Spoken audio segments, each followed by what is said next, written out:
사도행전 5장 6절에서 11절입니다.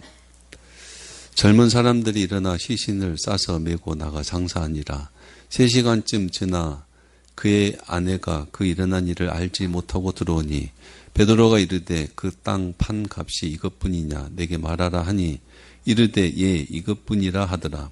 베드로가 이르되 너희가 어찌 함께 꾀하여 주의 영을 시험하려 하느냐. 보라 내 남편을 장사하고 오는 사람들의 발이 문 앞에 이르렀으니 또 너를 메어 내가리라 하니 곧 그가 베드로의 발 앞에 엎드러져 혼이 떠나는지라. 젊은 사람들이 들어와 죽은 것을 보고 메어다가 그의 남편 곁에 장사하니 온 교회와 이 일을 듣는 사람들이 다 크게 두려워하니라. 아멘. 베드로와 요한이 복음을 전할 때 많은 사람들이 예수를 믿고 하나님의 백성이 되어 구원을 받았습니다. 예수를 믿고 하나님의 백성이 되었다, 구원을 받았다 하는 것은 의식적인, 제도적인 것만이 아니라 그들의 삶이 하나님의 백성으로서 구원받았다 하는 겁니다. 그래서 예수를 믿고 세례를 받고 구원받았다, 하나님의 백성이 됐다 하는 것은 그들의 삶이 세상으로 살았던 삶이 예수님을 믿어서 예수님이 왕이신, 예수님이 말씀하신 그 예수님의 말씀에 순종하는 삶, 하나님 나라의 삶으로 전환하였다 하는 의미입니다. 예수를 믿는다, 우리가 하나님의 백성이다, 구원받았다 하는 것은 나는 믿었다, 하나님의 백성이다라고 의식만 있는 것이 아니라 예수님을 믿고 하나님의 백성이 된 그것으로 과거에는 세상으로 살았는데 이제는 하나님의 백성으로 하나님 나라의 삶을 산다, 삶의 전환이 이루어진 겁니다. 그래서 그것은 과거의 삶, 과거의 삶에서, 과거에 내가 세상으로 살았던 삶에서 전혀 다른 새로운 방식의 삶, 하나님 나라의 삶, 과거에 내가 원하고 사람들이 요구하고 세상이 요구했던 그 삶을 살았는데 그것과 전혀 다른 삶, 하나님이 말씀하시고 예수님이 가르쳐주고 본을 보여주신 말씀대로 순종하는 하나님 나라의 삶, 그 하나님 나라의 삶의 방식으로 전환한 겁니다. 근데 그 전환점이 예수를 믿고 구원받은 겁니다. 근데 그 전환하는 것이 하루아침에 이렇게 된 건 아니겠죠? 하루아침에 세상으로 살다가 갑자기 하나님 나라로 살아내는 건 아닙니다. 어제까지 어쩌면 예수 믿기 전까지는 세상 나라로 순조롭게 살았는데 예수를 믿은 뒤부터는 그 세상으로 살았던 것들을 이제 거부하고 그 방식을 떠나서 전혀 새로운 방식, 새로운 길, 새로운 삶의 목적과 목표를 가지고 살아가는 그것은 하루아침에 이루어진 것이 아니라 계속된 훈련과 시도와 도전과 연습, 계속된 순종으로 그것이 이루어지는 겁니다. 그래서 예수 믿고 하나님의 백성이 되었다, 교회가 되었다, 복음을 받아들였다 하는 것은 세상 나라로 살았던 사람들이 이제는 하나님 나라로 사는 것을 배우고 훈련하고 산다는 겁니다.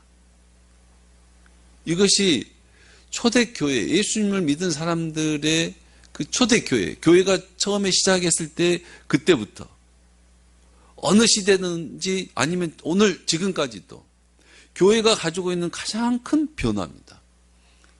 예수 믿는 사람들이 보여주는 가장 큰 변화예요. 변화. 세상 중심으로 살다가 하나님 중심, 하나님 나라로 사는 것이 가장 큰 변화다 이겁니다. 그래서 초대교회에 관련된 말씀들을 보면 바로 이 내용을 설명하고 있는 겁니다. 이 내용을 설명하고 있는 거예요. 예수 믿고 세상 나라로 살다가 이제 하나님의 나라로 이렇게 다르게 사는구나 한 것을 보여주는 겁니다. 그래서 사도행전 4장 32절에도 믿는 무리가 바로 예수 믿는 사람들이에요. 한마음 한뜻이 되어서 모든 물건을 서로 통용하고 자기 재물을 조금이라도 자기 것이라 하는 이가 하나도 없더라. 예수 믿는 사람들은 더 이상 물건, 소유, 재물, 그것을 내 소유라 생각하지 않고 전부가 다 하나님의 소유로 생각한다는 겁니다. 그래서 과거에는 재물 중심으로 살았는데 이제는 그 재물 중심의 삶에서 하나님 말씀 중심의 삶으로 전환한 것을 구체적으로 보여주는 것입니다. 전에는 내가 소유 중심으로 살았는데 이제는 나눔 중심, 하나님의 말씀에 따라 나누고 베풀고 섬기는 그 삶으로 전환한 것을 구체적으로 보여주는 것이 초대교회의 그 모습이더라 이 말입니다. 자기 물건을 서로 통용했다. 내 것이라 여기지 않고 다른 사람이 쓸 수 있는 것으로 여긴 사람들은 자기 재물을 조금이라도 내 것으로 여기지 않고 나의 크든지 작든지 모든 것이 다 하나님의 것으로 여겼다 하는 겁니다. 그래서 예수 믿는 사람들은 더 이상 재물이나 소유 그리고 이 세상이 요구하고 명령하는 대로 살지 않고 하나님의 말씀대로 사는 겁니다. 여러분, 소유한 것이 많으면 소유한 것이 나를 움직입니다. 집에 뭐 비싼 게 있으면 귀한 게 있으면 그것이 나를 움직여요. 돈이 많고 아주 한 몇백 년 살 수 있는 것들이 있으면 뭐 크든지 적든지 내가 소유한 것이 있고 앞으로 소유할 것이 있더라도 그것이 나를 움직인다 이 말이에요. 그것이 나를 움직여요. 그 소유한 그것 때문에 난 이렇게 살아야지 저렇게 살아야지. 소유가 나를 주장한 거예요. 재물이 나를 주장한다는 거예요. 세상에서 그 소유함 재물을 얻기 위해서 나는 또 이렇게 살아야 되고 저렇게 살아야 되고 그것이 나를 이끄는 삶이에요. 그게 세상의 삶이에요. 세상 나라의 삶. 그런데 그렇게 살았던 사람들이 이제는 하나님의 말씀한 대로 살아가는 거예요. 나도 가진 게 없는데 나누라 그래요. 아니 내가 얼마나 애써 힘써 남들이 놀 때 내가 얼마나 고생해서 이렇게 재물을 모았는데 그것을 맨날 놀고 먹은 사람들한테 베풀으라는 거예요. 밑빠진 독 같은 사람들에게 은혜도 모르는 사람들에게 하나님은 무조건적으로 베풀고 나누라는 거예요. 세상 삶의 방식, 세상에서 살았던 삶의 방식과 전혀 다른 삶의 방식으로 전환했다는 겁니다. 그리고 그것을 배우고 연습하고 훈련하는 것이 믿음의 삶인 겁니다. 그런 의미에서 초대교회에 그런 모습들이 있었고 내 재산을 내놔서 그것으로 다른 사람에게 베풀고 나누고 내 소유한 것을 팔아서 하나님의 말씀대로 순종하고 더 이상 소유를 위해서 사는 것이 아니라 하나님의 말씀대로 나눔을 위해서 사는 것으로 전환했다는 겁니다. 당시 교인들이 그렇게 삶이 바꿔졌다는 거예요. 교인들이 하나님의 말씀대로 순종을 하려고 하다 보니까 성령의 감동대로 순종하다 보니까 그렇게 살게 되더라는 거예요. 그래서 교인들의 모습이 그런 모습이었습니다. 그 중에 아나니아와 삽비라 부부도 있었습니다.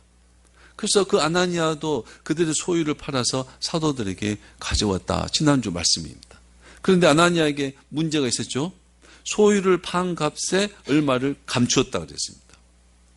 얼마를 감췄다 이 말은 사도들에게 내놓은 것이 전부가 아니면서 전부라고 속였다는 겁니다. 말씀에 의해서 보면 절반이면 절반이라고 말하면 되고 4분의 1이면 4분의 1이라고 말하면 되고 이게 10분의 1입니다라고 10분의 1이라고 말하면 돼요. 그런데 얼마를 감춰놓고 이것이 전부다라고 속였다는 게 문제예요. 속였다는 게 문제예요. 전부가 다 하나님의 것이라는 것은 의미상이고 내 믿음이고 사도들 앞에 가져온 것은 그것은 전부가 아니라 일부러 가져와도 돼요. 네 땅이 너의 땅이 아니냐 판 것도 너의 것이 아니냐 내가 그렇게 하면 돼요. 문제는 이것을 속였다는 겁니다. 전부가 아니면서 전부라고 속였다는 겁니다. 이걸 우리는 지난주에 믿음의 허세라 그랬습니다. 믿음의 허세요. 성경은 그런 아나니아의 상태를 잘 말해 주었습니다. 4절 말씀에 땅이 그대로 있을 때는 내 땅이 아니며 반후에도 내 마음대로 할 수가 없더냐. 어찌하여 이 일을 내 마음에 두었느냐. 사람에게 거짓말한 것이 아니요 하나님께로다.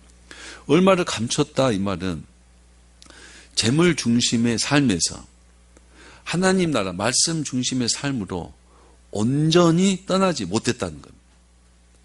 하나님 말씀대로 살아야지, 성령의 감동과 하나님 말씀에 의해서 하나님 말씀대로 살아야지, 난 이렇게 해야지 했는데 온전히 떠나지 못한 거예요. 여전히 재물에 미련을 두었다는 겁니다. 그래서 재물에 미련을 두고 하나님 앞에 이건 다 하나님 겁니다, 이거는 아는데 막상 이건 다 하나님 겁니다라고 하는데 그중에 이것은 내 마음대로 좀 하고 싶어요, 내 거예요 라는 그 미련이 남았다 이거예요. 여러분 그럴 수 있습니다. 여러분도 그렇게 하죠? 그럴 수 있습니다. 믿음은, 마음은, 감동은 정말 모든 게 하나님의 겁니다. 하나님께 온전히 순종하고 싶은데 내 정욕과 내 삶의 형편이 어떤 이유들이 내 발목을 붙잡아서 온전하지 못할 때가 너무 많다는 거예요. 저도 그렇습니다. 저도 그래요. 그럴 수 있습니다. 세상 나라로 사는 사람이 하나님 나라 백성이 됐다고 해서 처음부터 완전히 하나님 나라 백성답게 거룩하게 사는 건 아니에요. 여기서 이렇게 가는 과정이 있어요. 홍해를 건너서 가나안 땅으로 가는 과정이 있다 이 말입니다. 그러면서 실수도 하고 잘못도 하는 그런 과정이 있어요.